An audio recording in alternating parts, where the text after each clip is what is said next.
మాట్లాడాలి కదా, బస్సు వస్తుంది, బస్సు వచ్చిన కళాకారులు పాటలు పాడాలి కదా, అన్నదంతా రిలీజ్ చేయాలి కదా, ఇలా రోడ్డు మీద కూడా పాటలు పాడాలి కదా, ఏ పార్టీకైనా అంతే కదా.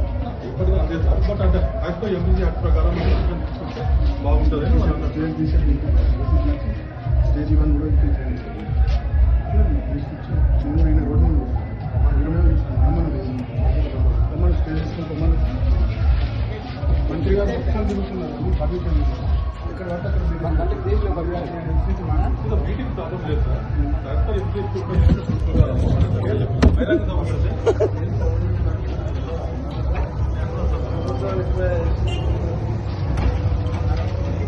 నాలుగు